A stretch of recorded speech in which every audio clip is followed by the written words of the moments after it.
Oh, it's my time of year. It's the second half of the NBA season. Football is over, okay? But there's still a ton going on at DraftKings, and it's time to step into the monkey cage with the Gringo Mandingo. Let me ask you a question. Are your balls big enough? Huh? Are your basketballs big enough to go head-to-head with me, the Gringo Mandingo, on DraftKings.com? Football is done, but for true sports fans, there's no off-season. That's why you got to check out Daily Fantasy Basketball at DraftKings.com. With Daily Fantasy, there's no season-long commitments. You know that. Play whenever you want with your shot at serious money that night. Instant gratification, or in some cases, instant pain. You pick 8 players, outscore the competition, and you win. Earn points for scoring, assists, blocks, and more. It's time to elevate. Fly above the rim with me, the Gringo Mandingo, at DraftKings.com now. I take on all comers, anywhere, any place, anytime. So come on and dance with the dingo. Heads up, multiplayer, whatever, win, lose. What's most important is that we dance. DraftKings has even set up a league for my listeners. Go to DraftKings.com/IamRapaport right now. Use the promo code Rapaport to play for free. And I'm spicing things up. I'm starting a tournament this Friday, okay? I have a contest this Friday. The top 20 finishers will win cash and first place, okay? If you have the privilege of coming in first place, you win tickets to a Clippers game plus a meet and greet with me, the Gringo Mandingo himself. So step into the monkey cage with me and play for free at DraftKings.com/IamRapaport. The promo code is Rapaport. You want to dance with the dingo? Eligibility and restrictions apply. See DraftKings.com for details. You've seen my prowess on the court at the Celebrity All-Star Game, but now it's time to go heads up. Or maybe you jump into a tournament. Whatever you want to do, we can do it at DraftKings.com. Are your basketballs big enough to dance with the dingo? This is the I Am Rapaport Stereo Podcast, coming live and direct from downtown Los Angeles. This is Michael Rapaport. Special guest, Jay Williams. Happy to be here. Formerly Jason Williams. Like, makes me sound like Prince. When you had texted me, you were like, it's Jay Williams. And I'm like thinking like, because Jason Williams from New York, I know Jason. Yep. Then there's, I mean, how many Jay Williams are there? Like officially? There's 3 of us. So right. You don't understand how many times my life gets fucked up. And then with there's this. Joe Schmo Jason Williams. Well, there's 8 million Jason Williams, right? So, but the crazy thing about it, MR, though, is that I swear, every time the Jason Williams from the Nets was doing something, my ass happened to be in the same spot. Right. Like he got tasered in New York. I was in New York like 3 blocks away. Right. He actually did something in Durham, North Carolina, where I think he got a DUI.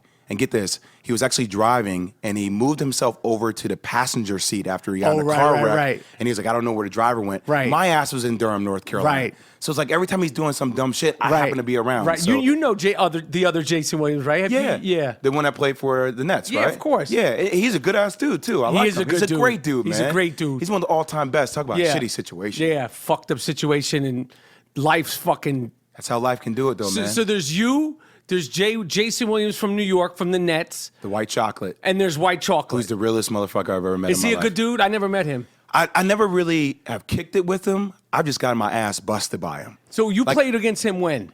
I played against him my rookie year when he played for SAC. And that's when he was still like, that's when he was White Chocolate.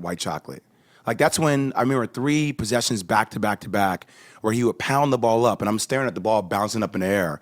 And he's like opening his arms like he's about to give me a hug. And I then quickly recognized that means it's a 4 flat. Like I'm going to be on an island by myself defensively. And I'm looking behind me like Jalen Rose, like, Jay, help me here. And Jay's like, nah, motherfucker, you got him all by yourself. Was he a problem? I couldn't stop him. Damn. And here's the thing, like within the culture of sports, okay? Right.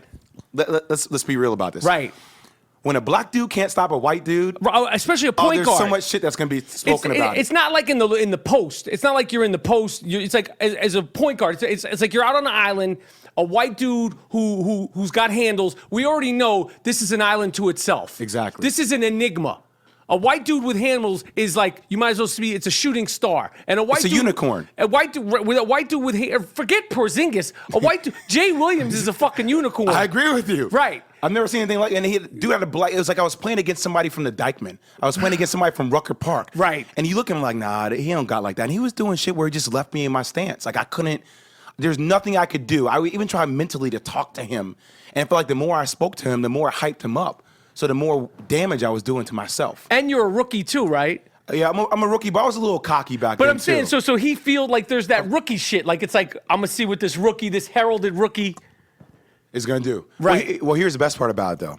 Before the game even started, look, I'm always asking questions, right? Because I always want to learn from people, especially a guy like that, right? Right. So I'm like, is there any advice that you can give me before we play?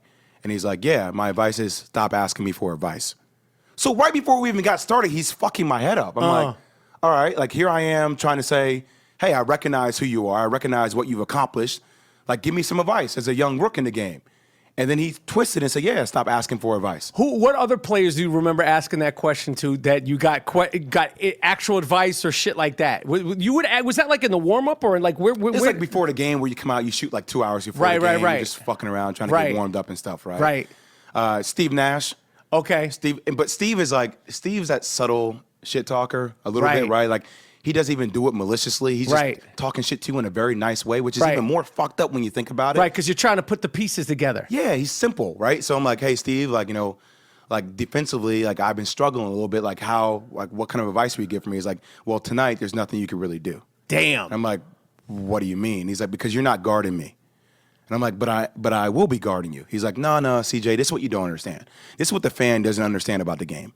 You might think you're guarding me as a PG, but I'm going to involve you in a pick and roll every time with Dirk Nowitzki. So you know who's really guarding me? Tyson Chandler, because he's a guy guarding Dirk. He's saying this to you? Yeah, you know who you're really guarding? Dirk, a 7-footer who can shoot threes. And I'm like, shit, you're kind of right. Like in the whole night, we're in those kind of matchups. Right. He was screener, and like I'm in a high ISO with Dirk at the top of the key. Like, what the fuck am I supposed to do? Like, right. Even if I get underneath him, like my head is at his waist. Damn. Like he's still gonna raise up over me. In his prime. Both of those dudes in their prime. They were a motherfucker in Dallas. And on and off the court. And he used to get after it in the bar afterwards. Both of them? And enjoy it. Oh, they were the best, man. Like they're guys. Like, come on. Like everybody goes out and some guys kick it. Like Steve wears t-shirts and jeans. Right, he looks like a fucking surfer. He is. He lives in, I think he lives like in Santa Monica? Let me tell you something. I met Steve Nash and I was offended. I was like, you don't even look like a bat. Like, talk about white man can't jump. Like, he'd be the dude if you're in the park, you'd be like, and you don't want to play, you'd be like, I got this fucking guy. I'm gonna guard this guy in the flip-flops and he's gonna bust your ass. Like, that's the guy, like, you're like, fuck it, I'm gonna make it easy for myself. I got homeboy. And you're like, you're hitting him and shit. This is my man right here. I got him easy. That's easy. And he's doing the Justin Bieber hair thing, right? He's always curling the hair. He doesn't look ear. like an athlete. No, he's a surfer. Like he has a wetsuit on. Yo, but that cat has moves for days though. I've never Euro steps, all that shit. All that shit that you've never seen before. Growing up in the tri-state area, you're a little bit, I don't know if you were AAU or before that, but like, growing up in New York, Jersey, you're from Jersey. Yeah, Jersey, yep. And then the Connecticut, but like, you were one of the heralded dudes from Jersey. You mentioned Jay Williams, White Chocolate. Who are some other point guards, either in high school, in the parks, Skip to my Lou, that you were like, fuck? God, Sham God, yo. God. I call another man God. Right. That's fucked up. up. That should let you fucking know how serious his game is. Like, I saw Russell Westbrook do the God, Sham God. I think he did against Phoenix, right? He put poor Tyler Ulis back at PG on skates. But like, yo, I've seen God do that shit like live in a game, like in traffic, like and make people spin around. Like I've never played against somebody who had handles like that. It didn't matter where he was. He can put the ball between your legs, shank it back on you, like make you spin live in the game. And he wasn't carrying the ball. He wasn't doing all that shit that you see a lot of these young dudes now where I love Jamal Crawford. I think he has one of the realest handles in the league, right? Right. But God's shit was so much more compact, right? If you watch Jamal, his shit is out there, right? Like he dangles the ball like a carrot, like I dare you to reach for it, where God was like, da, da, da, da, da. Right. And you're like, why did I just get shot by 4 bullets in the chest and not even know it was coming? Right. Like that's how his game was. He's one of the all-time all-time best. Yo, I see him light people up at Dykeman for like 55. He was a problem when you were playing against him. Yeah, because and he had the upper body strength where he could run through you. Like he didn't need to get around you; he would go through you. Who else? Who were the other dudes? Either in the league, like that you're just like when I first say that, you're kind of like your heart beats a little faster. Like point guards, just handle wise. AI. I mean, it's like I grew up thinking I knew what it was. Like I grew up a diehard Georgetown fan, which is so funny. I ended up going to school in the ACC, but like my dad loved John Thompson. Right. Like my dad's like Black Panther, Black Power all day long. We'll be standing on it. Now that Trump's elected, my dad's on the side of the street just with a fist. He's just out there. For no damn reason, just on the corner with the fist up. That's who my father is, right? So my father loved John Thompson, loved everything he stood for. He took these kids from the inner city of D.C., like the streets, right, and molded them into young black men. Right. My dad loved that. He's like, you're going to Georgetown. So watching AI come from where he came from in Virginia and then find a way out, like he was the fastest dude, and he only weighed about $150 soaking wet. Like, so if you touch him, he was really getting fouled. Like people are like, oh, he's, he flaunts all the time, or, he's always flailing. I'm like, nah, that dude really gets hit. Right. There's a reason why he goes to the free throw line like 16 times a game. Right. Like I've never seen anybody with his quickness before. He was a motherfucker. He was the fastest dude I've ever seen. He was the lightning on the basketball court, and I was pretty fast. Like I would put myself like as one of the fastest young guards when I was in there. Like it's up like north to south. Right. I feel like I can compete with anybody. Right. And I couldn't stay with him. Like white chocolate, like east to west, I didn't see anything like it. Allen Iverson, north to south, never seen anything like it. Wow. All right, I got to ask you this. Jay Williams, college basketball, you know it all. Connecticut women's have just won 100 games in a row. Yep. Okay? Gino, how do you say his last name? Because I want to be respectful. Ariema. Gino Ariema. Okay, let me tell you something. I have a big fucking problem with this whole fiasco. Okay, talk to me about it. 100 no, this games. is good. See, I love this. 100 games in a row. Let me tell you something, Gino. You know Gino. You got his phone number. I got Gino's Tell Gino it's time to take his fucking talents elsewhere. You won 100 games in a row. This is a fucking joke. You've won 56 of those games were by 40 points or more. Agreed. Okay, 97, I think, out of 100 of those games were by double digits. This is inhumane. Maybe it's time to take your talents elsewhere. Maybe, since you're such a badass, Gino, you could text him that you're such a badass. Maybe, instead of beating girls by 40, why don't you play 4-on-5? But let me ask you a question. Why, is this for you? Is this because that's who you are? Or would you, if you're the highest paid coach at your level and you're creating a dynasty, why would you want to leave? Fucking dynasty. Listen, I respect women's basketball, and this is not about women's basketball players. I played in these celebrity games. I once scrimmaged against the women's Olympic basketball team with a bunch of actors. They cracked our ass. So I want to preface this by saying it's not women's basketball. Wait, you got your ass cracked by the women's team? Our ass cracked.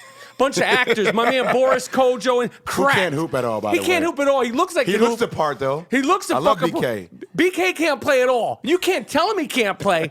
So this is not about women's basketball. This is not about college women's basketball or pros. I know these girls can play. It's about Gino fucking, how do you say his last name? Ariema. It's time to go, my man.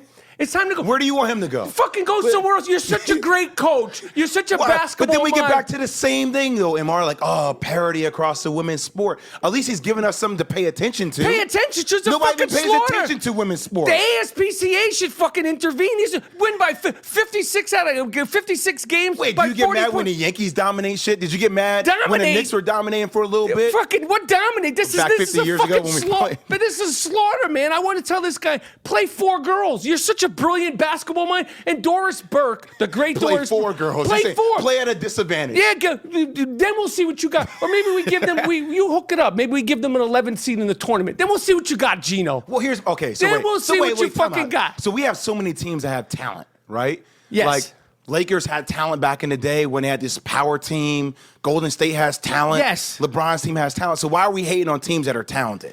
because other teams can't recruit like him, so that's his fault that he can recruit the best players. I'm saying John Calipari recruits the best players all the time for Kentucky. But they didn't win 100 fucking games in a row. Yo, obviously the competitive. To me, it's Ronda Rousey-ish. It's like before, like it's like she was great until it was competitive. I'm saying I want to get a couple of girls, hard hitting chicks from the 5 boroughs. Maybe we get like a UNLV Running Rebels, Jerry Tarkanian type of crew. That'd be great for women's sports. And bust their fucking ass. I would love to see somebody bust their ass. I want to bust their fucking ass. But it just doesn't fucking happen. But Doris Burke was like, he's like Phil Jackson and Bill Belichick. He's like Pat Riley and Greg Popovich. Stop it. You know he's one of the greatest college coaches to ever coach the game. Well, when there's a big table of great coaches, he's the fucking valet. And they're like, come on in here. Come on in, Gino. Tell us a couple of stories about winning 100 games in a row.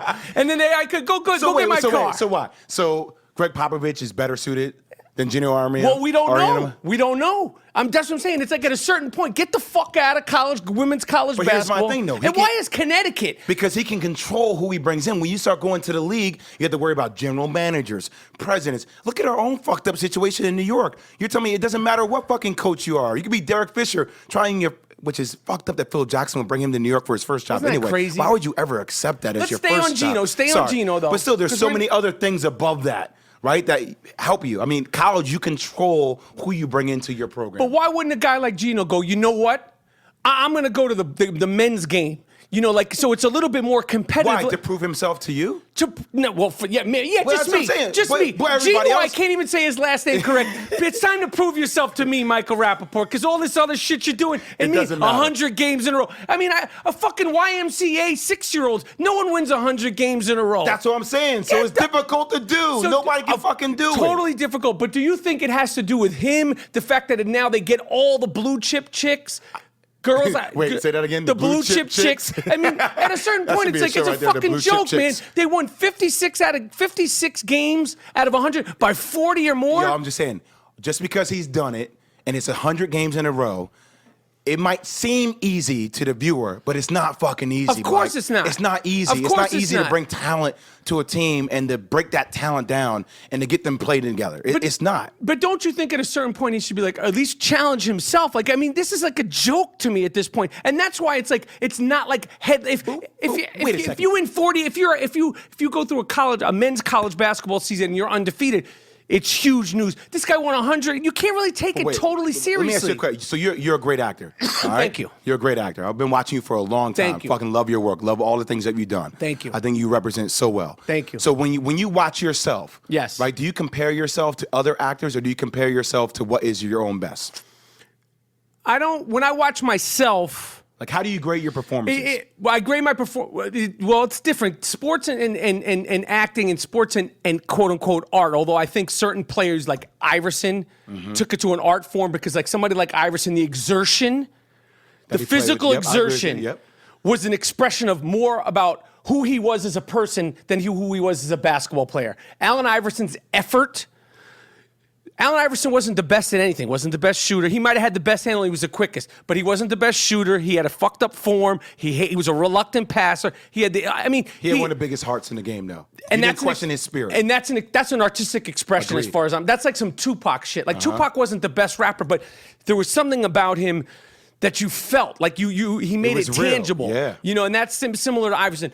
I don't know how he got on Iverson. So, but when I watch myself acting, it's more like a checklist. But I look at careers, it's more career as opposed to performance. You know, as opposed to like, you go, well, my body of work, and you know, I'd like to have this body of work, and I'd like to sort of take this left turn like this actor. Okay. But it's not like sport. So, but I look at it from a sports point of view, but it's different though. Okay, see, I feel like I'm a little bit twisted mentally, right? Where I want to be the best at everything I do. Right. So I approach the game every single day that way. I don't compare myself to even doing TV like a Michael Strahan. Now, I appreciate what Strahan has been able to accomplish. Right. Yo, but I'm running my own race. Right. So for a guy like Gino or a guy like a Kobe or a guy like LeBron, like these motherfuckers are competing with themselves. So when somebody says, hey, you should go to the next level because we want to see how you could do against that talent, he's like, yo, I'm running my own race down here. You know what? I want to win 200 games straight. I want to win 300 games straight. So whenever somebody says, hey, that's not enough, for who? For you? Because I'm in a different race for myself. I hear you. There's a different bar. I get it. And that's why I think Gino's going.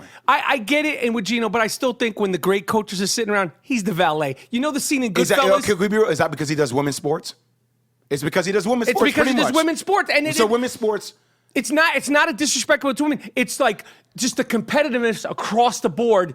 You can't compare it to the men's NCAA. Okay. Just like with Ronda Rousey, I was up her ass, no pun intended, because I was like, she's not the greatest. She's fought 12 times, and then the one time she got punched in the face, She couldn't take a hit. she couldn't take it. So how can we say she's the greatest? How could you be the greatest fighter? We're talking about physical fighting if you've never got punched in the face. You can say the same for Floyd. Floyd's been under duress. A little bit. Floyd but not over his really. career, but he's won a lot more. He's won a lot more fights defensively. Totally, but it was 50 fights. I'm saying with her, they never started calling Floyd the greatest ever at 12 fights. That's fair. Okay. So I'm just saying, but just to clarify again, I totally respect women's basketball. I played against them. Girls are no joke, but I'm just saying across the board, NCAA women's basketball is nowhere near as competitive as NCAA men's basketball. Agree? I would agree with you on that. In the big scope, in terms of the team's and it's a lot greatness. more difficult because you have a lot more one and dones, and there's this cycle of players that come in and out, and transfers and all that other shit. So I agree with you. And but it's because it's a women's sports, but also it's like if let's say your guy Kryzewski, or let's say a men's college. I love that you just called him Kryzewski. Well, how do you say it? It's Krzyzewski. But you know what? For the sake of the show, we should call him Kryzewski. Okay. Let's call him Michael Kryzewski. Michael Kryzewski. I like it. It's Krzyzewski? It's Krzyzewski. Do you know how to spell it? Kryc. Oh, you had it. KryzYZ. Well, yeah, how the fuck can you spell that? If I could spell Kryzewski or say Kryzewski, you think I'd be doing a fucking podcast for a living? that's what I'm saying. I'd be somewhere in Silicon Valley fucking giving you stock tips. I don't know. The fact that I asked you to spell it, you took a jab at it. Well, I know like it's it. Take a shot at it. Kryy, and then it just gets like, it should be asterisk, asterisk, asterisk. There's an I in there, a C, throw another I It's at the okay. end. His name's Krzyzewski. We're on the Is same it one. Go ahead. Krzyzewski or Let's go back to Krzyzewski? our argument. Okay, wait, what was I saying? So I was saying, like, let's say Krzyzewski, let's say a men's college coach won 100 games in a row. At a certain point, they're going to be like, the Celtics need you're going to want to go to another level. I don't know. I've seen a lot of coaches not want to go to another level. Calipari, because he's down there, who knows what the fuck he's getting on the side. I've seen Krzyzewski not want to go. I've seen Tom Izzo not want to go to Cleveland to coach LeBron. You don't understand the amount of control that you have on the collegiate level compared to the pro level. Like at the collegiate level, you are your own GM. You are your own president. I got that. All that overhead is covered. You don't have to worry about living expenses, travel, all that stuff. Has this guy Gino ever coached other than Connecticut? No. Okay, so maybe He's coached like USA basketball. right for the women. And they're an ass-kicking team. I'm Yes. telling you. This is not about women. It's just like about Gino. There's something for me about certain college coaches, and you know this better than anybody. Okay, and I don't want to get you because I don't want to get. This is just my opinion. No, get me hyped up. I like this. This is just my opinion. But like the Caliparis, and I'm like, this is a fucking snake oil salesman, and the Patinos, and there's the sanctions, and there's not the sanctions, and I'm Calipari. I'm just here for the kids. You don't give a fuck about the kids. You want them especially now. You want them for the 1 year. You want your championship. You want a fucking raise. You want your car, your auto shop car. This car sales. Well, that's the reality. Why wouldn't you want everything? I get so that. Here's my thing. As a kid, I want to be in one and done. I want to find the quickest way to make my money. It's not the NCAA's rule that I have to come to school for 1 year. It's the NBA's rule that I have to be a certain age limit in order to get to the league. So if you're Cal, why wouldn't you be smart? Why wouldn't you sell a one and done society? Yeah, he wants his cars. He wants to fly around privately. He wants to be on Jimmy Fallon. I'm not going to fault him for that. He's trying to help me get to my goal as quick as possible too. So everybody's trying to make money. I get that. Because the NCAA is the only thing that makes money. I agree with that, and I like that Calipari is sort of giving into it. Like, fuck it. But he is a car salesman. He's a great car salesman. He's a fucking car salesman. And He I don't know if sells those cars, all the time. And sometimes they're used cars. I agree with you. Sometimes it's not like. But that's the game that everybody's playing right now. Everybody's selling games. So Everybody's what do you think of these coaches? Like, so I mean, the culture of college basketball. I know it's changed since you were playing. What kind of wild shit were you getting offered, or was your father getting offered? Come to this school, come to that school. Are you allowed to even talk about that? Yeah, I talk about it a little bit in my book. I didn't get offers from schools, right? But I got offers from runners, right? Like runners are guys who work for agents, and let's not act like we don't know how this game is being played. Right? How's it played? So runners essentially work for the agents, right? So it's like, any kind of contractor. If you go out and if you secure a client, then we give you a percentage of what the overall agency gets, right? So that's what a runner's job is, right? So if he were to procure me as a client and the agent gets 4%, the agent might promise the runner, okay, like I'll give you 0.25 of that 4%. Right. Right? So that's how he gets paid. But agents are also in bed with coaches because coaches need to recruit players, right? So AAU coaches, right? You know, Charles Barkley talking about AAU babies, the right? AAU-ification. It's real. So I did a report on this, right? A lot of players that came to these AAU teams that are these great players that get drafted, a lot of them come from single-parenting homes. Right, I get that. Where they come from, like, their mom They come from the bottom. Yeah, exactly. I totally understand. I was lucky enough not to come from that situation, Right. but a lot of my friends did, right? So I would see the AAU coaches become the de facto father figures for these kids. And this is when you're in high school. All of this is from Okay. grammar school. I played on, like, I was an AAU whore. I was a Right. slut. I played for like 8 different teams. Right. Because my mom and dad didn't want anybody to say that they own me, right? I got you. To get money. So an AAU coach, de facto father figure for these kids, they form relationships with agents. Agents are able to give them money. Right. And it's because they're 501c3s. Right. Right? So look, I was part of an agency for a while. We gave a guy named Pat Barrett close to $100,000. Right, $100,000 for the likes to have ends to talk to Kevin Love, to have ends to talk to all these other players that came up through their system, right? Now, a lot of times the kids don't know, but a lot of times the kids can know too. Right. But if you're a kid, why the hell would I ever say anything? Right. I'm not going to say something to jeopardize my career. Right. We might be taking money, but I don't know shit. Right. I don't know anything. Like, Right. That's the way the game. Everybody's hustling here. So when you recognize the inner workings of the business behind it, you get that college coaches are in the pockets of agents who have these AAU coaches in their back pocket. So it's a funneling system, man. It's a business around all these athletes that the NCAA is the biggest puppeteer of them all. Who does it make you sick? Can it be fixed? Will it ever change? Will college gonna athletes change. ever get fucking anything? I hope so. I hope we move towards it. I mean, it's not like the NBA doesn't already have something like that in place. There's a revenue sharing platform that they have in place. So when you start seeing these astronomical fucking numbers that TNT and the likes of Turner and TBS have bought the rights to the NCAA tournament for $10.5 billion. $10.5 billion. Like, yo, there's enough money to go around at least a little bit. Now, look, you get into Title IX and all the legalities of how this shit really works out.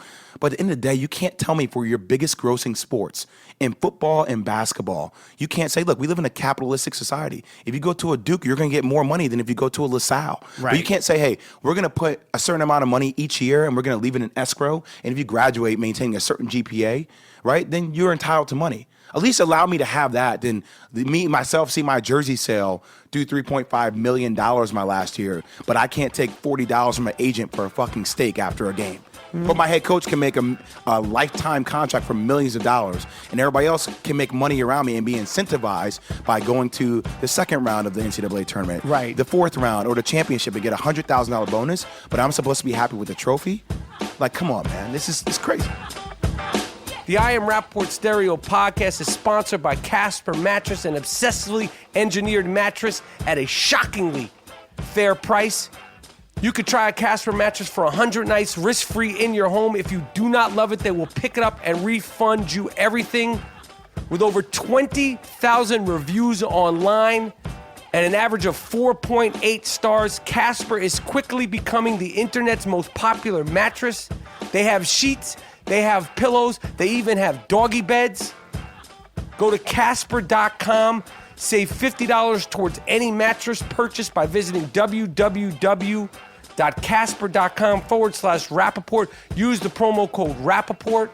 Try a Casper mattress, 100 nights risk-free in your home. If you don't love it, they will pick it up and refund you everything. Go to www.casper.com/Rapaport.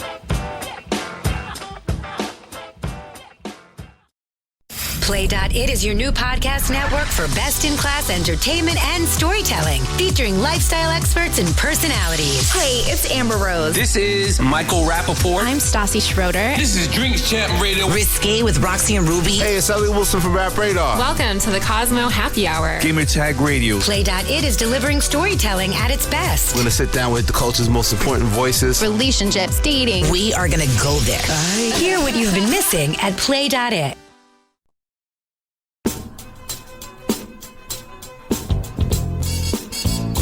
When you were in college, like, I mean, did you have this perspective? Obviously, you're older now, and how old are you now? I'm 35. So you're not an 18-year-old kid, and you've learned in the business, and you participated in it, and you studied, but when you're 18 years old, and you're at Duke, how aware of this were you then, as compared to what you just kicked right now? I was aware, but here's the thing: people made you feel guilty. For what?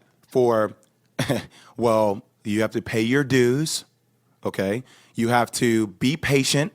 This is a long-term process. This is a marathon, not a sprint. And who's the people that are saying this shit? Everybody from coaches to people that want you to stay in school.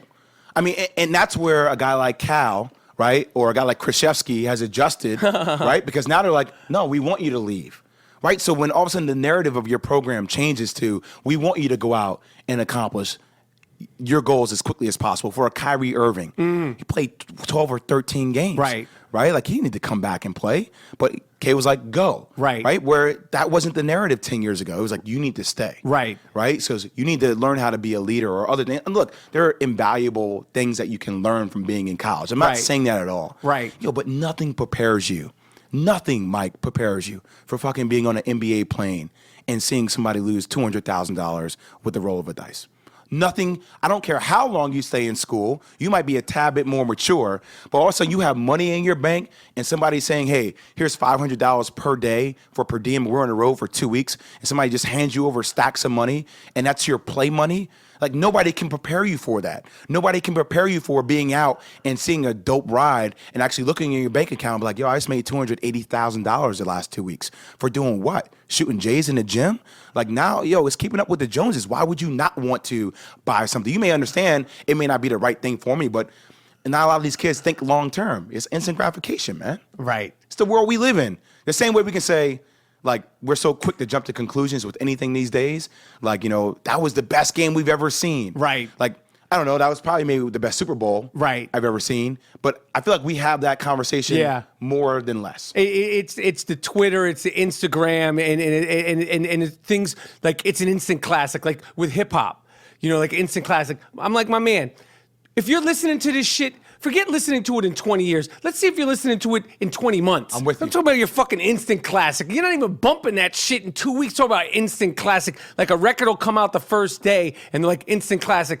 Check in with me in a fucking month. You're not even listening to that whack ass shit that you're saying. It's an instant classic. It's that whole sort of crossover culture. Like, like everybody's so scared to be guard people up because if you get crossed over, your fucking life is in shambles because it's all over Twitter and Instagram. Like, everything's like, he crossed him up. He's playing D. If you're playing D, you're supposed to get crossed up. If you're playing hard, you're supposed to get crossed up. I actually want to see it hurt when you get crossed up. Right. I want to see that you fucking care about it. Right. Instead of us having a situation like LaMelo Ball, who drops 92. 92. And all the kids are like, oh, yeah, they're all over crazy. Social media because he's dropping 92. Yo, man, like, cherry you fucking picking. kidding me? 92? I'm going to clothesline the kid. That's the second time I'm going to clothesline him. I want to fight. I'm sorry. If he was in New York City in the 80s, 90s. Somebody's going to get in a fight. You're not scoring that, especially with no disrespect. I know he's a young kid. He's a young kid, so I'm being funny. But, you come into a gym. You're in Dykeman. You're in fucking Riverside Church Gouches. You ain't scoring 92, especially with no blonde streak. That's just not happening. I know he's a kid. I'm being funny. Nobody's. But I'm saying, you're not scoring. In New York City basketball, back in the day, tri-state area basketball, which is down the fucking toilet, you're one of the last of the guys. You're Jersey. But, like, New York City basketball was competitive, especially with the guards. There's a long. You mentioned Sham God. I mean, forget the guys that even made the pros. There's guys, other dudes, like a nameless, faceless dude. Dudes out there still busting people's ass, but just never got afforded the opportunity. The Arnold brothers, the John Arnolds, and okay, going those back are my dudes, man. Those are my, They used to be able to. Let me ask you about Instant Classic though. Tribe Called Quest, Grammys, Instant Classic. Instant Classic, powerful performance. It's so hard. It for me personally to watch them perform. First of all, it makes me happy, but to watch them perform post Fife. And then to hear his voice, like on that song "We the People," it bugs me out. And then with the way they performed and the Trump, and the speaking out, and to see Tip, and you feel the emotion with Tip and Joby, like, and even Busta. I mean, they're all brothers. Yes, you feel the emotion, but like when Fife comes on, and him being gone, and them finally being at the Grammys, like that was hard. That one was hard to watch. Like when they performed at SNL Tribe, like I was like. This bugs me out because Fife emotional. He was he was such a part of the group, and for them to sort of get received or they've always been received, but for them to sort of like, all right, we're going to do these shows. And then without him, I'm so happy. And then their performance was like the show of the night. I agree with you. Even with Beyonce, I still think that Tribe, were the ones that won it. So I think it was that was a legitimate instant classic. I know the best part. I love watching people be awkward. I think it's fucking fascinating. I think I can find out so much about you if you're in a situation that you feel uncomfortable with. How do you handle that? Do you become reclusive? Do you become extroverted? Like, what's your mentality? And watching the fucking crowd while that shit was happening, the masses of Caucasian people that were there, Yes. right? It was like everybody was like, people didn't know whether to dance, No. whether to listen.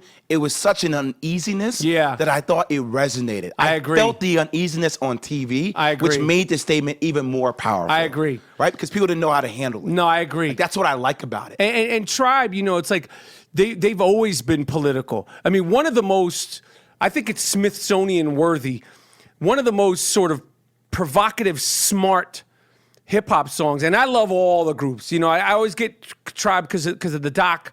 But I'll say it because it's the title of the song. Because you say it wrong, I could go to fucking prison here. Political correct prison. But the Tribe Called Quest song titled "Suck a Nigga." Mm-hmm. It's so Timeless. Timeless. And what he's saying and the messaging and like the flow of it, everything about it.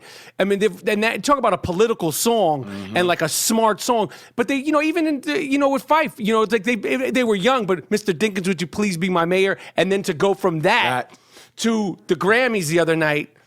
The Emmy, was it the Grammys? I just thought I just love them so much, and I love hip hop so much. And for me, watching the Grammys and all these fucking artists.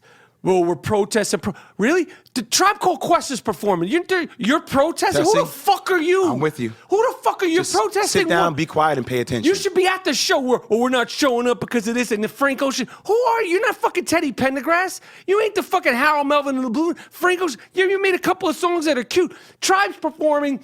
Then you should fucking be there. None of you guys are above Tribe Called Quest. Drake and Kanye, they're not showing. You know what? Who gives a fuck? Mm-hmm. Who gives a fuck that you're not showing up? Tribe's there. They're performing. You should be in the crowd fucking cleaning the carpet that they walk on. You're talking about protesting?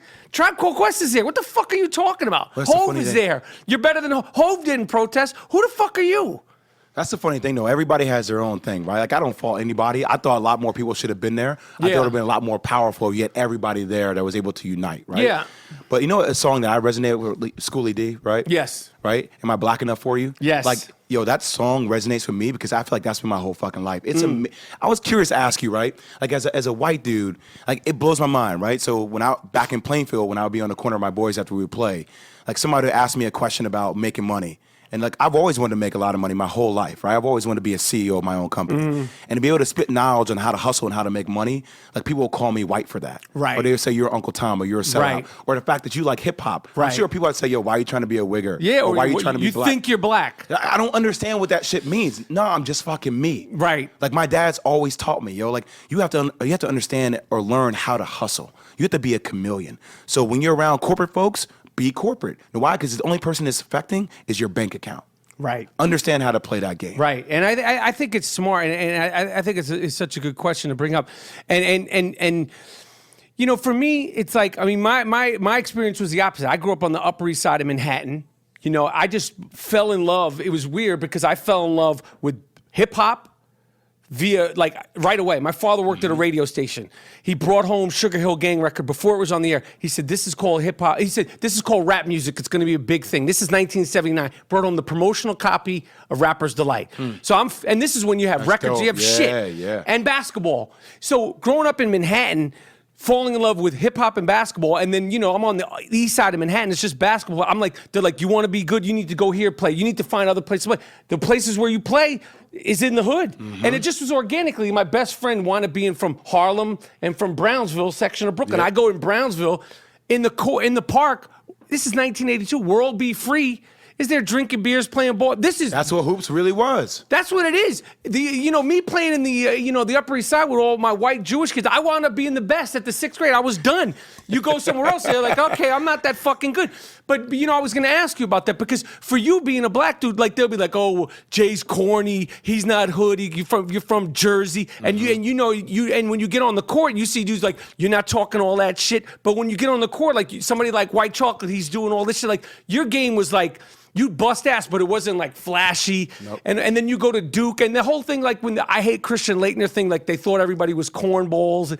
Like, so what was that like for you in terms of being a young black dude and the stereotypes of what you're supposed to be like and being a young black basketball player? The stereotypes are so prominent to this day, and I think they're getting better because you see guys like LeBron, you see guys like yourself. It's not just like, you know, like there were so many dudes, you know, it's not just like the sort of scary image that people thought. You know what I mean? Like, but like being a young dude going to Duke, the stereotype is what?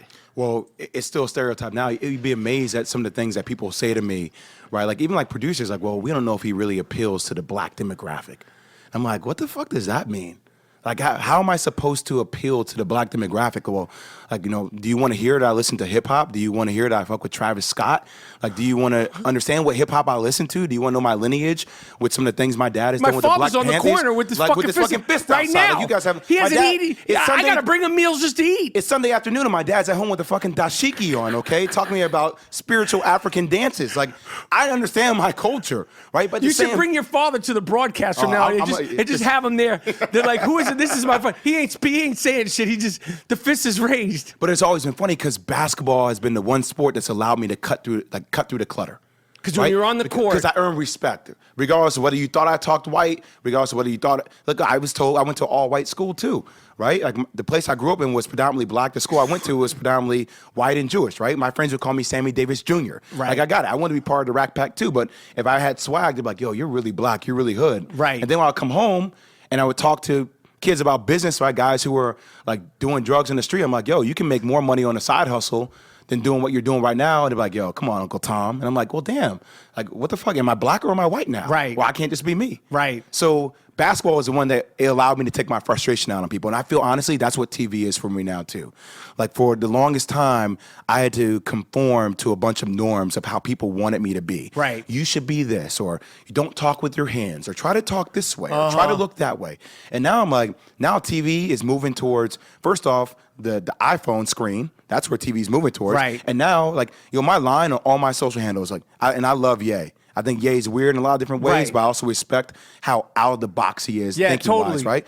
Yo, I'm on TV talking like it's just fucking you and me. Right. Like, that's how I'm going to talk. Now, you may not like everything I have to say. Right. But you don't have to like what I can say. You can actually have a debate against me. I will like it. Right. Because that's how I talk to my boys when I talk about sports. Right. We argue about dumb Right. shit. Right. And that's what life is. Right. It's cool. And especially sports. Yeah, all day long, because it's subjective. Now, because when you're saying, well, you don't like what you say, the social media of it all, it's like it's one thing to be a broadcaster, even 5, 6. How long have you been a broadcaster? 11 years. Okay, man. so when you started, there's no Twitter. Yep. When you started, everything you say isn't sort of analyzed in the moment. It's like literally while you're talking, Jay doesn't know what the fuck he's talking about. Oh, I like what Jay said. No, fuck Jay, he's a fucking asshole. Like, Exactly. how has that changed for you? Has it made you gotten in your head at all? Like, what's your Twitter attitude behavior like? I have to fucking work on my patience. I hear you. Okay, because first off, like that's my mentality. I'm a fighter. Right. Like, I've had to fight every single day of my life, and it's weird. People are like, oh, you're killing it, you're doing your thing, but it's not enough for me. Like, I want to kill it at the all-time high. So that's my mentality with everything I fucking do. Right. Right. So when somebody says, oh, you don't fucking know what you're talking about, or I've had people say to me, if they don't agree with the comment, like, oh, you probably hit your head too hard in that tree from that motorcycle wreck. Like, I automatically turn into the asshole where I start going through your timeline, and I'm like, oh, like, this guy's a fucking picture of him with no socks on or no shoes on at the urinal. I'm like, this guy's a fucking asshole. And I want to almost take a screenshot of it and go back at him. Sometimes I do. I do it too. And sometimes I have to stop Don't myself. be ashamed. Don't be ashamed. I've done it too. I've screenshotted people and be like, "What are you talking about?" And like it'll be them. I've even gotten into when people talk when they step over a line of those. There's a certain line that I'm like, I'll talk. If you're popping shit and you're an anonymous, faceless dude and you're popping shit and you have pictures of your kids as your avatar, then I'm going to talk about your kids because you're coming in here. You take it to that personal degree. No, because it's like I'm saying because I'm not going to say. By the like, way, I'm looking in your eyes right now, and I'm starting to get worried for you because I feel the fire. I'm embarrassed by this, Jason. But I'm telling you, I'm not saying this proudly. But I'm saying if you're talking shit and you say it's usually some race shit. Like they'll say, you think you're black, you fucking wigger, you're a fucking sellout, you're a wannabe. And I'm like, your kids are in your fucking profile picture, and one of them's cockeyed. So now I'm going to talk about your cockeyed son. Like, you should, instead of worrying about me on Twitter, instead of worrying about me and, like, you know, my hip-hop love, you should worry about getting your son, like, he's 7 or 8, get that shit fixed before he starts trying to pick up chicks, because nobody's fucking with your kid with his cock eye. Like, See, it's pathetic. I would love to go bragging. there, but I can't because I work for Disney. I got right? you. So I also have to be somewhat cognizant of what's. But you could say it in a, you could say, you could say it in a things they say, I really appreciate what you're saying, and say, like, you know, I have a good eye doctor for your son. He seems to be a little cockeyed. And then you could be like, no, I was being serious. Like, I know a charity, because you probably work with a lot of charities. Like, your son's cockeyed. So you just take it to the whole other mental so level. It's like, I'm really, so they're like, oh, Jason's actually nice. Like, he's worried about my son. He's fucked up. His eye is cocked. You know, the other one's like missing a finger. Like, I could get that finger replaced on your daughter. Look fucked up. And maybe, you know, instead of talking shit about me, like, you guys go play a little 3-on-3 because your daughter's 27 pounds overweight. Don't come in my Twitter. Because I'm like, yo, you're coming in my shit, popping shit. I lose my mind on how to handle stuff all the time. It's terrible. It's embarrassing. It is, but you know, look, I also think it's real, though. Yes. And that's why I like doing it sometimes, too, because, yeah, some shit that people say affects me. Right. Like, that's why my whole thing with LeBron and Charles Barkley, like, I did this whole moment of clarity on it. I fucking loved it. Right. I loved it. Like, no, you know what? Like, LeBron's kept his head down for the longest fucking time. That dude's won chips. Now, regardless of whatever your fucking opinions are about LeBron James, whether you think he's the greatest ever Did you say LeBron Blames or LeBron James? Wow, LeBron James. Oh, you said James. You call him Blames? I know. I just some people call him Blames. Yo. No, I call him Blames. That's I'd be blaming a lot of shit, too, if I wanted to beat Golden State. Yes. I'm trying to fucking, I understand with my current personnel roster right now that we're not equipped to be Golden State. Wait, no, stay focused. I want to hear because I want to hear that too. But stay on the Charles and LeBron thing, because I want to hear what you have to say. So I love the fact that, first off, Barkley's my big brother. Right. Right? Like, I think you talk about cutting through the clutter. Right. Like, he says whatever's on his mind. He does not care. Right. Was he right in his assessment of LeBron at times? Yes. Right?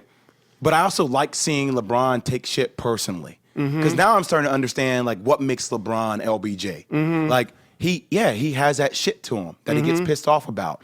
And he might have attacked the personal character of Charles Barkley, but I also felt like when Charles Barkley called him whiny and said that he doesn't know how to win, like, you're attacking the character of LeBron too in a certain way. Absolutely. So I don't mind it. I actually want to see it because I like seeing LeBron James pissed off. I totally agree, and I didn't mind it either. I don't know if it was like their bosses got involved, and you know, and obviously it's not like they're like fist fighting and it became personal. Everything that he said about Barkley, we already knew. Fact. It's just hearing that LeBron say it.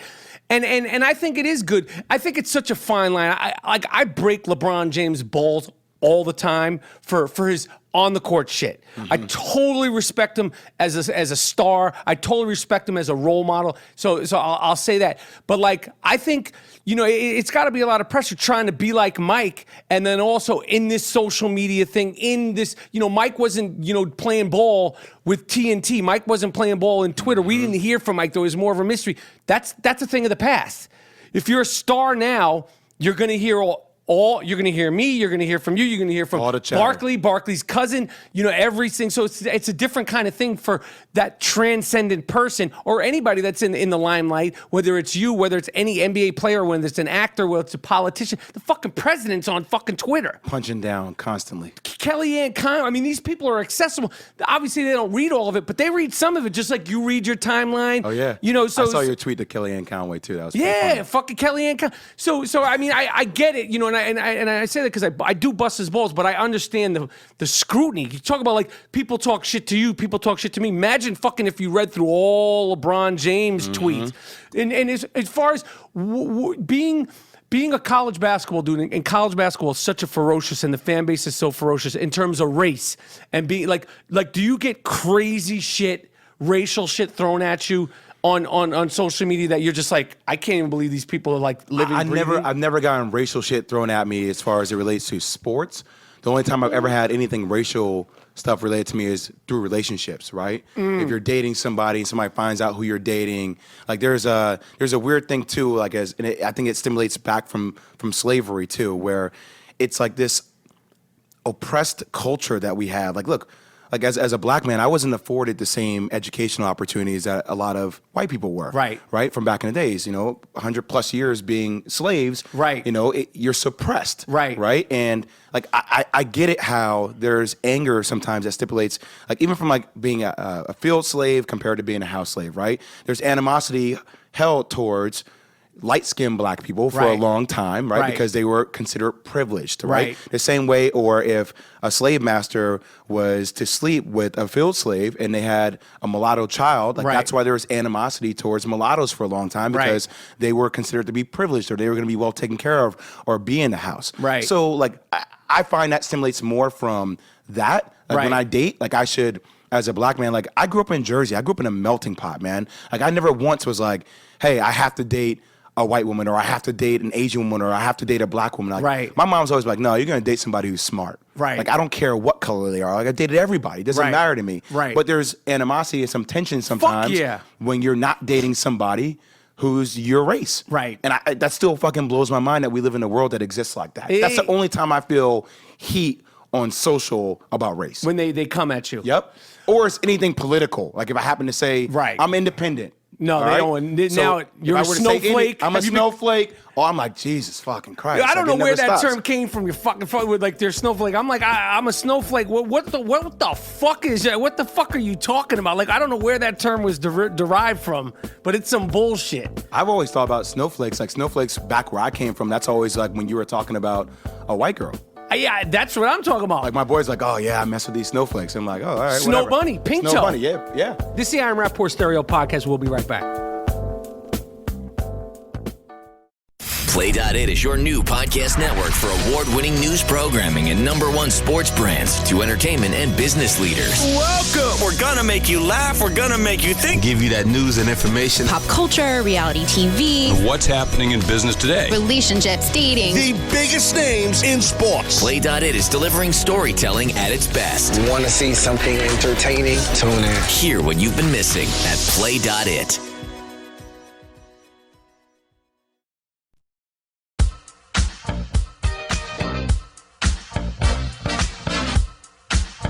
I got to ask you, all right, the Charles Oakley of it all. You've been around the game so much. You're a Jersey guy. What the fuck? What do you think of the Knicks? Are you like, obviously you love basketball. You love pro basketball. Love pro basketball. Like, would you say, like, who did you grow up being a fan of? Detroit Pistons. Okay. I was short. I was a Zeke fan. I loved Isaiah. Like, I never aspired to be Michael Jordan. I wasn't going to be 6'6" with a fucking 45-inch vertical. Like, I had to find a person that was actually relatable to me. And that was Isaiah Thomas. Like, I was going to be quick and fast and had to learn how to shoot. So, Detroit Pistons. Well, since you brought up that Isaiah Thomas, how impressed are you with Isaiah Thomas, current Isaiah Thomas? It fucks me up that when people talk about Isaiah Thomas, they talk about the Boston Celtics Isaiah Thomas. Isn't it crazy? Like, it doesn't even register in people's minds that one of the greatest PGs to ever play the game, who played for Detroit, who's a perennial all-star, a Hall of Famer, is the Isaiah Thomas. Not to knock anything that IT is doing for Boston, because he's fucking killing it. But like, he's not. No, he's not Zeke. No. So we should put that in perspective. He's killing it, but he's not Zeke. No, he's not. I mean, and I totally agree, because if you grew up watching Isaiah Thomas, Zeke, like he was, and he's fucking short too. Yeah, man, he's like 6'1". Yeah, and he was on. I mean, talk about a killer. Yo. See, that's that inner crazy competitiveness. You have to be crazy. To be great at anything, you have to be crazy. But don't you think a fucking little... I mean, you're not that big, but like these guys like Isaiah Thomas now, guys like Spud Webb, I think Muggsy Bogues should be evaluated for mental like, I agree with you. He should be... how they have these, think big, these Apple, they'll have like Einstein, they'll have this person. Muggsy Bogues should be there, because if you're 5'3", and you even consider playing in the NBA, I want to put you in Bellevue and get you. You should be like looked at, because that's so fucking nuts. Like Nate Robinson, you're gonna win the dunk contest. You're 5'7". You're nuts. Mm-hmm. And those guys are usually the toughest. Talk about. I mean, like, I wouldn't want to fight Muggsy Bogues. I wouldn't want to fight Nate Robinson, because they're like Allen Iverson, these little fucking guys. You're psychotic. You believe you can do anything. You're crazy. You're not seeing the world the way other people. You're 5'3", you're Spud Webb, you're 5'7", and you're playing in the NBA, and you're 5'7", and you weigh about 140, Spud Webb, 150 pounds, and you're winning dunk contests. You're a fucking nut job. Well, but that's what blows my mind about regular society, right? Like football, basketball, whatever the sport may be. Like, you always have to be, like, you have to be crazy to fucking get hit every single down. Nuts. You have to be and enjoy it. And some dudes love it. Right. I'm like, that's kind of some fucked up weird shit that I can't even tap into. Like, I didn't like to be hit. Like, you hit me once, that's a fucking foul. You got 4 more times to hit me like that, and your ass is fucking fouled out of the game. Like, somebody's just like, yeah, hit me harder, run through me. Like, Ryan Clark's one of my boys. He used to play for Pittsburgh. Right. And he would show me clips. He's like, where he would try to knock people out with a hit. He was like, no, I'm trying to put people to sleep every single time. Like, yeah, I want you to suffer a concussion. Right. Like, that's how I'm built. And Right. I'm like, damn, dude, okay. Like, so in order to achieve anything at a high manner, you have to be great. But people expect that greatness to turn off once you step off the court. Like, Oakley, don't be psychotic because now you're not playing. That's always been who Oakley fucking is. Right. Why else do you think the Knicks brought out 7 fucking dudes to try to calm him down? Like, that whole situation, okay, I'm going to write an article about this because it really pisses me off, all right? I've heard your rant too. Yeah. And you're right on point. You know how you ruin franchises? How? You let them be ran by petulant children. Just saying the same thing about fucking Magic Johnson wants to take over the Lakers. Right here. Bye. Right here. Leave it. Bye. You don't know anything, Bus. I don't give a fuck how long you've been around the game. I've never seen you make a fucking layup. Magic Johnson wants to run the franchise. You go, okay. It's not like just fucking Joe Schmo. It's not even a question. Go. Magic Johnson. I'm going to remove myself away from this situation like any other CEO I'm gonna would sleep do. better at night. Exactly, like an owner would do, and actually allow somebody, as long as he promises to dedicate his time, to make those decisions that I'm not fucking able to make. You I'm know not competent enough to make. Magic's a fucking winner. He's not doing it for the money. He was at the UCLA game studying Lonzo Ball. It's we saw him Magic Johnson. courtside watching him. So go ahead about the Knicks and the owners. It's like, first off, and he's my boy, and I think he'll attest to this.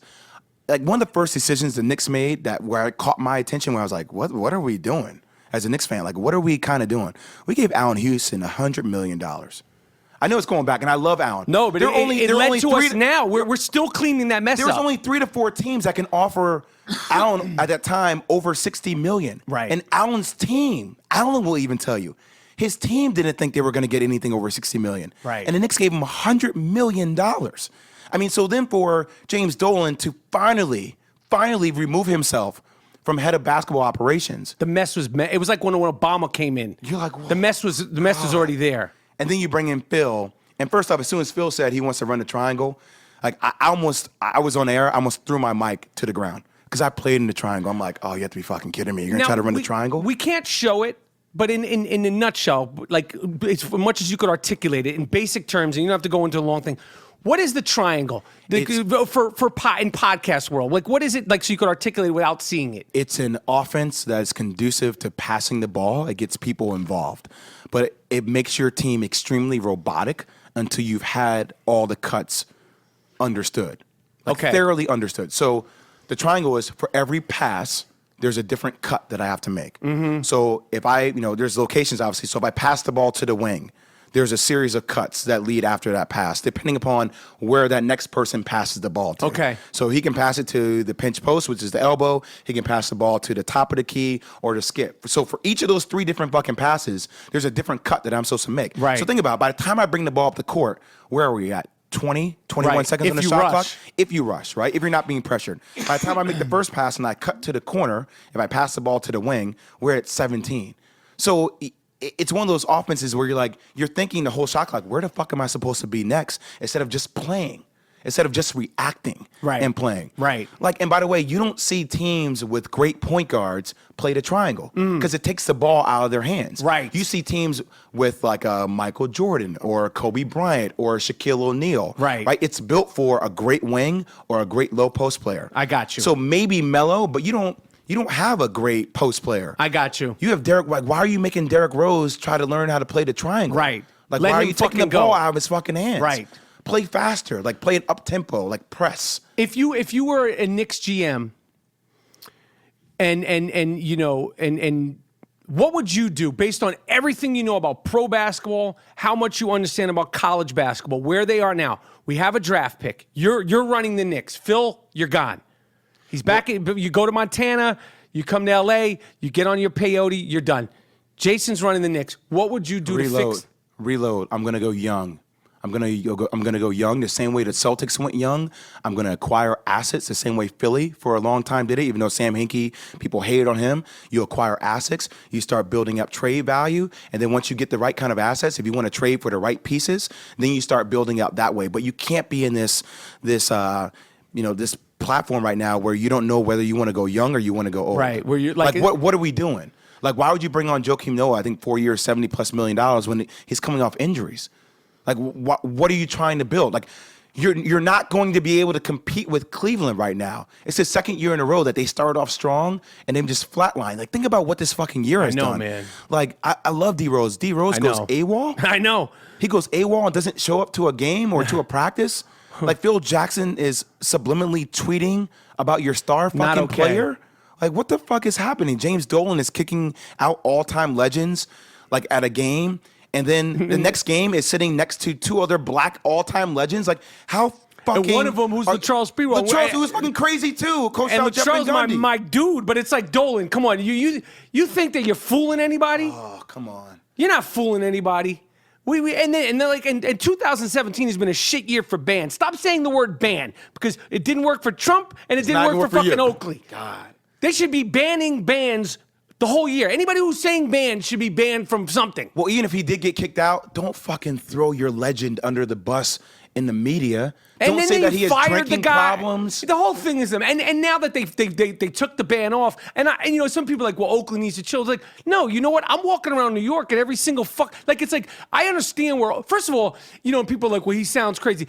Oakley's never been a talker. Oakley's been an ass kicker. He's always sound crazy. He's always been he's who on that Oakley Virginia is. shit. So like, like people are like being derogatory about him. He sounds, he's not on that. He's from the South, and you never heard him talk that much his whole tenure in the NBA until these this last week, because he's been, you know, on blast. And now it's like, it's literally, when I was thinking of it, watching Charles get thrown out of the Garden the way he did, and like, you know, those guys jumping on him and him going to the ground, and the irony of it, it was of Shakespearean proportions, because it wasn't just an old Knick. It was Oakley who represents the Knicks. The life in the Knicks organization. Like, he was the energy of the MSG. Like, every time I watch Oak play, man, like, I felt like there was nothing that team could not achieve, because Oak was going to be the first one to dive on the floor. He would be the first one to back up Patrick Ewing or fight somebody. Like, and it was in New York. He's in New York. It felt like he was one of us. And we're not talking about Soho and gentrified Manhattan and hipster Brooklyn. We're talking about the working class people. And to see him get dragged out and to go down like that, and it to happen on national TV, and the whole thing, and now you got Jordan involved. And I love that Magic, because like, some people are like, well, Oakley's just as crazy. And Magic was on ESPN yesterday saying, I fuck with Oakley. Oakley's my friend. We play cards. I was like, this isn't just some fucking dude. Like, those like Jordan and Magic Johnson have said, we give the stamp of approval for this dude. Call him Uncle Oak, man. Everybody calls him Uncle Oak. Well, even back to James Dolan, though, real quick, it's funny. Like, how do you, as an owner, right? And like I said, my favorite player of all time was Zeke. But like, obviously Zeke goes through this whole rape allegation. Right? He goes through the whole rape allegation. He gets let go of his job. And then you tell me within a year he comes back and then he's the general manager of the New York Liberty? Let me tell you something. How is that possible? If your boy Vin Baker, let's just say Vin Baker. Let's say my man Vin Baker. I don't want to throw Vin under the bus. Let's say this. Let's say Joe Schmo. I don't even want to put you in this situation. Let's just say fucking Joe Schmo at the Starbucks downstairs gets fired for sexually harassing at the Starbucks. The Starbucks is never going to call you back a year later and say, hey, can you be our advisor? Oh, my God. We can't hire you. We just cost us $12 million. But Joe Schmo, can you be our advisor? There's no ties. I love Zeke. I don't even want to get into the whole fucking thing. I don't know what the fuck happened. It's not his fault. I mean, well, look, whatever happened with him in his past, that's on him. I don't know all the details of that story. But it's not his fault that he's being rehired by James Dolan. Right. Like, how are you going to turn down a chance to make more millions of dollars? Like, Junior wants to hustle. All day long. I want to make money. So aside from blowing it up, the Knicks finally have a draft pick. I don't think we have a draft pick since fucking, I don't know, the 80s. It doesn't feel like we've been in a draft since Patrick Ewing. I'm being facetious. We've gotten some people. We have a draft pick. We're going young. We're essentially blowing it up, is what you're saying. Yeah, you should blow it up. We somehow wind up with the first pick. It's never really been blown up the right way. I know. It's never been truly blown up. Truly. I feel like you can't do that in New York, because what Philly's gone through, and now they're finally seem to be coming out on the other side. I don't think, I mean, I get why. But here's the thing. People always say, well, you know, New Yorkers, we're not going to be patient. I'm like, but we have been patient. We've been patient with the shit show that's been occurring for the last 15 years. Right. So what's another year or two? I get it. Like, actually to see the momentum go in the right direction. I get it. You know what I'm saying? Like, if I were to go into this year's draft, like, we need a real point guard, man. So who are the guys that are coming up that are NBA ready? I love Lonzo Ball. Is he an NBA point guard? He's the next coming of Jason Kidd. Is he really? I'm not fucking throwing hype. I mean, I don't know if he'll have the size of Jason Kidd, but the strength of Jason Kidd. But so much of the league is what I just talked to you about, that Steve Nash story about that screen. Like, he's one of the best I've seen in a long time at understanding how an offense works. And there's certain players that come into an organization and you just feel the energy around them where you're like, yo, this is the type of leader. These are the type of players we need. He makes passing an epidemic. Like, he makes everybody want to pass the ball to be more, and I think that's kind of an electrifying player that New York needs. So you think he's the real deal? I do. Who else coming up from this draft outside of the Knicks? Who are the top 5 kids coming out of college that are in this draft that you say watch out for? I would go with a kid named Dennis Smith Jr. He plays for NC State. Right. He's a fucking savage. Point guard. He'll try to, but he's a scoring PG. Right. Like, he reminds me a little bit of like how like Zach LaVine is like a tad. Like, he's like a Zach LaVine and Kyle Lowry combined. Okay. Like, because he has a 41-inch vertical. Right. Like, he can jump out the gym, and the kid can shoot the ball from anywhere he wants. Okay. He has unlimited range, and he has that crazy inside of him. Okay. He has that type of mentality. Okay. You have another kid named Markelle Fultz, who's from Washington. Okay. He's like, he reminds me a little bit of Brandon Roy, but he's more of a PG. But once again, like, he has that shit to him, right? Like, he made JV going into his junior year. Like, he didn't make varsity. Right. So it's been like this late bloomer. Like, that's how I was. Right. I didn't get a lot of attention until I became a senior in high school. Okay. So you're pissed off your whole life because Right. you haven't got that attention, Right. Josh Jackson, yo. I can actually see Josh Jackson being a Knick. Really? Yeah, because he reminds me a little bit of like Kawhi Leonard. He's like a little bit of like a Latrell. Mm-hmm. He can't shoot the ball like Spree, but you know how we appreciate that blue collar work like mentality. And I think in New York, it'll be appreciated. It'll be appreciated. And the teams that we talk about, the old Knicks, the DeBuschers, the Willis Reeds, that team, and the 90s Knicks, one of the things is because New Yorkers related to it. Mm-hmm. It's like we've never had a star. Even Patrick, as our biggest star of recent, he was a fucking tough guy. He didn't smile. He was a fucking goon. He scowled. Our star scowled like the guys we love. John Starks, he's a fucking lunatic. He'll always get a standing ovation. Agreed. The old Knicks, DeBusschere, Willis Reed, Clyde, like they represented in a way. It's like you can't really think this through and plan this, but they represented the city somehow. It's so funny how it's such a complete opposite direction of like LA. Right, like you think it's weird, right? But it's like that's the natural roots of the city. Like L.A., like Showtime. Kobe, Showtime, Magic. Like Kobe would take his helicopter from his house to the gym. Like where in New York, you're like, no, like you would see dudes on the subway. You know what I mean? Like it's just that's how it is. It's a weird thing. You can't like a GM can't go, I need guys that are lunch pail. But I think I think there's certain guys that'll be appreciated more in New York, in other places. And I think Josh Jackson is one of those dudes because you know what? He'll try to give you 20, but it's not going to be the 20 where he's getting ISO like Carmelo Anthony. It's a work-like mentality 20. Like, he'll go up and get you like 4 offensive rebounds and dunk the ball. He'll catch a bang on somebody in transition. He hits a 3 that was built off the right play, right? Like, he's that type of dude. And then also on the defensive end, he's that motherfucker that'll wait for you at the half-court line and just starts clapping his hands, and you see him licking his lips. Like, I can't wait to fucking lock you up. Right. I can't wait but for the time the game is over, when that last bell rings, you're going to have scratch marks all over your fucking arms. Right. Like, your jersey's going to be all disshuffled. Right. Mentally, you're going to be bitching at the ref the whole time because I'm fouling you, right. but they're not going to call it. Like, he's that type of I personality. like that's that grit that I feel like New York really needs. I totally agree. I'm going to get ready to wrap this up. Your boy, Grayson Allen, I'm going to tell you something. Like, you know this.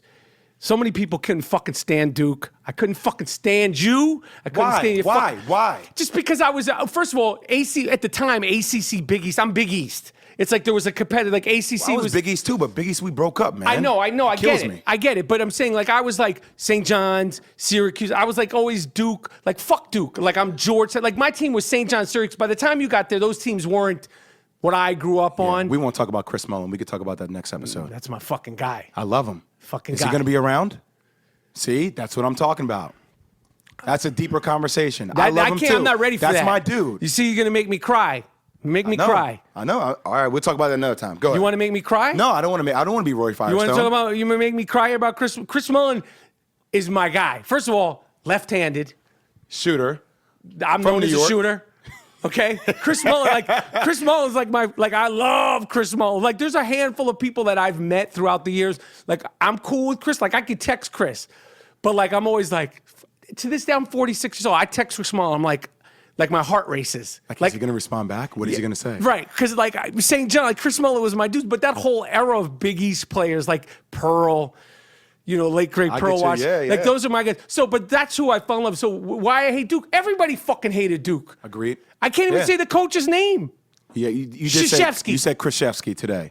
But isn't that a common thing? No, just you. I broke ground. That's what makes this show fucking dope. That it's you saying it. Okay, what's my question? Oh, so your boy Grayson. So I like that he trips people. I like that he's a wild card because when I played ball, I'd go up for a left-handed shot and I'd hit you with my right hand. I don't mind fucking dirty play. I like wild cards, and I like a wild card at Duke because as far as we talk about race, he's a white dude. He plays basketball, Duke. Yeah. He plays ball, but then he's like a little bit fucking nuts. What do you think of that whole thing with him? And will Grayson Allen, does he have the game to play in the NBA, or will he be in Europe? His game is interesting, right? I thought last year if he were to leave, he would have been a higher draft pick because the draft class was weaker last year. But look, I appreciate the certain element of Grayson. Now, I was put in a very difficult position because, look, when you're seeing somebody trip somebody on national TV, I can't necessarily come out. I did dirty stuff too. Right. I'm holding players' jerseys. Right. I'm stepping on people's shoes. Right. Like I'm grabbing you. I'm not tripping dudes. Now, first time it happens, I'm like, all right. Right. Like, whatever. Shit happens in the game. Like, I get crazy competitive too. Second time it happens, you're like, damn, dude. Like, all right. It's not like it happens and nobody sees it. Right. And I think that's the point where it fucking blew people's mind because you're able to watch it. And our culture now is we show that shit over and over and over. Right. And everybody has a hot take on it. Right. So And it's a Duke player. Well, the thing is, still, too, when you think about Duke, you think about Coach K. It's almost like you think about Camelot. Yes. Right, the King Arthur, the Knights of the Round Table. Yes. You hold yourself to the standard of excellence. And then you're allowing this kid to do this. Yes. And you're looking for King Arthur to say, no, this shit's not acceptable here. Yes. Now, Coach K handled it the way he handled it. I didn't disagree. I disagree with the way he handled it. It's fine. I'm not a Hall of Famer. I didn't win 5 championships. What would you have done? I would have just sat him out for 3 games. So now I'm firing you from the Knicks, and you're bringing running me to Duke. I would have sat him down for 3 games, not for the fucking media, not for analysts or people that called out. I would have done it for Grayson, so I could say, hey, look, I know who you are. Like, look, I gravitate towards Grayson. Like I wore, people think Christian Laettner, he's hated. I love Christian Laettner because Christian Laettner was crazy, right? I was a little crazy too. There's a part of me, I wore a game day shirt that says, I love Grayson Allen too. Because I played with that same kind of psychotic nature. Right. Right? Because you had to have something different mentally to be great. Right. But at the same time, I want Grayson to make a lot of money. I want him to get drafted and be able to live this life he's always wanted to live. And sometimes when you can't take a second to just take a step back and sit down and think about what you went through, you don't really know what you did, right? It's like Will Ferrell in Old School, but that point where he gets up on the podium and he answers a fucking question, he comes down, he's like, what happened? What'd I say? That's how basketball games were for me, right? Like that's how basketball games are for anybody who gets lost in that competitive style of play that you play in. So I just wish he had a little bit more time to reflect upon it, but he's putting in work. He's killing people right now. Right. And that's all You think he's come on the other side of it? I think so, but that's all I want for any of these fucking... I don't care if you play for Kentucky. Right. I don't care if you play for the Nets. I didn't like the Nets growing up. Right. But, I want all my dudes to get what they deserve. Absolutely. I want mint your money. Absolutely. Everybody else is making money. Grayson, I want you to get your fucking money, and I don't want you to do anything that can damage your credibility as a draft pick. Right. That's where I get worried about What year is he in his... He's a junior now. So you think he'll stay?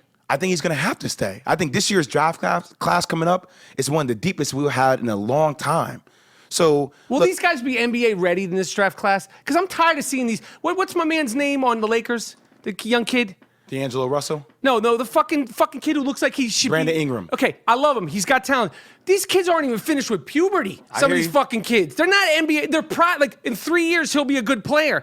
Like, even Porzingis. Now, it's a different story because he didn't play college. But wait a second. Were you ready to be a great actor when you started acting? It's different, though. How, though? You're getting your foot in the door, you're making money. No, I get that. I totally understand it. But yes, I think it's different because I don't think like some of these kids, they're coming in and like they'll be great in 3 years. And I get like it's worth getting because the greatness will pay off. An actor, Leonardo DiCaprio at 19, You felt it. You knew you're it. getting kicked. You could get a nomination as opposed to you'll sit on the bench. We'll give you 6 minutes, and you're the first. So but I get what you're saying. But I just think that. Do you think the AAUification and the one and done culture and the fact that the NBA will go fuck it? He's only 116 pounds, but in 2 years he'll be 216 pounds, and we'll draft him out. The NBA ready guys. You say this is a deep class. Will it be guys that impact teams right away? I think there are a couple guys that There's can. a couple of guys. Yeah, there are a couple guys that can. Who would be the one guy next year that you say, who's next year's rookie of the year? A lot depends upon injuries. fit. Okay. A lot depends upon fit, too. What team they go to? You go to New York, your chances are probably fucked up. Right. There ain't no rookie of the year coming out of... I would probably go Dennis Smith Jr. Okay. Just because I think NBA-wise, he'll be able to get it because he's used to that. I got you. Very quick. But I don't think a lot of dudes are NBA ready. But my thing is, as a player, I don't give a shit if I'm NBA ready or not. There's only a certain amount of time I have to play this fucking game. Go in there, do it. So, like, I'm trying to, and it's the thing a lot of people don't think about. When you get drafted, I'm trying to get to my second contract as quick as possible. So if I can get to my second contract, and I come out of school at 18, at 22, then I can get my next contract at 26, then maybe I'll get another contract at 30, then maybe one more at 34, as opposed to staying in school for 3 years, and now I'm getting my first contract at 21. I'm not getting my second contract until 25. I got you. So, like, that's maybe a loss of $100 million. I got you. So I'm trying to get out as quick as possible because I don't care what anybody says. The NBA game is completely different than the college game. Okay. Yo, we got 30-second shot clocks. Right. Right? Like, there's no illegal defense. Like, you can have 4 people sit with their feet in the lane. Right. It's a completely different game. Right. So, like, I'm not going to knock any kid that wants to come out as soon as possible. Okay. Actually, I would tell them to do that. I would tell a lot of kids, even if you don't want to play, like, if you don't want to go to college, go overseas and make money. Go overseas for a year to make money. Now, it might be a shitty situation. You might not get the same visibility you'll get on the collegiate level, but you'll go over there, you'll make money, and I guarantee you that your game will be better suited for the league because they play more of an NBA-like style over in Europe. We're the only place in the world that plays with a 30-second shot clock. Right. In the fucking world, Mike. Right. Kids over in Europe are playing with 24-second shot clocks. Right. From the time they're babies. Right. But we're still, nope, that's 10-second. Like, we have all these antiquated rules, Right. man. It's Right. because it's the college game. Right. So... All right, Jay. We could go on and on and on about your Giants. They're my Giants, too. You play fantasy football? I do. Oh. What do you think about us giving up Victor Cruz? I think it's the right move. I think it's the right move. I know. It's tough. I hate business. to say it because I love him. But I think it's the right time. move. I think Victor, first, we don't have to go into the adoration of how much I love Victor. Yeah. Jersey guy, his story. You know, I know. That's what I get from most Giants fans. Because he hit the heartstrings and he showed improved and like the story and like his heart was like you felt his fucking like it was talk about a guy who was New York. Exactly. And you felt his exuberance. He'll always be beloved. I hope he continues as an NFL player. The thing about him, if his body is broken down, there'll be other avenues, whether it's broadcasting, coaching, because he's so beloved and he's such a sweet guy. But see, he's way more New York to me than Odell Beckham Jr. is. Like Totally. OBJ, OBJ Soho. OBJ. Yeah, I don't know. I just feel like OBJ is way more Hollywood. I totally fucking like OBJ agree. would fucking just leave us in a heartbeat to go to another team. Like, it's not the same rooted love. I gotta end this podcast. You're gonna get me fucking nuts with OBJ. I'm totally with you. I'm totally with you. You do play fantasy football. Yeah. Next year, you want to get this work right here? Oh, I'm in. Oh, you want this work? Let's get it. Oh, shit. I'm sure. What's your team name? Rapaport's Delight, a.k.a. A History of Violence, a.k.a. That Thing's Big, a.k.a. Make It Stop, Make It Stop. Damn. Yeah. Okay. So it's serious like that. Oh, I get busy. But Rapaport's Delight is what I'm known as, and then it go into AKAs. Okay. I like that. So we could, like, I don't know if you're in season long or we could go head up. You can do whatever you want to do. I'll play in any fantasy league you want to with your boys. Yes. We'll do this. We'll make it happen. Yes. All right, cool. But we're going to do another podcast before NFL season. This was a fucking pleasure. This was dope. I hate to cut it short because Jason's cousin is David Tyree, so we could have gone down a whole rabbit hole of NFL and the craziness of that. I'm going to let you go. I appreciate this. Was dope. Much love and respect, baby. It was fucking dope. Pleasure.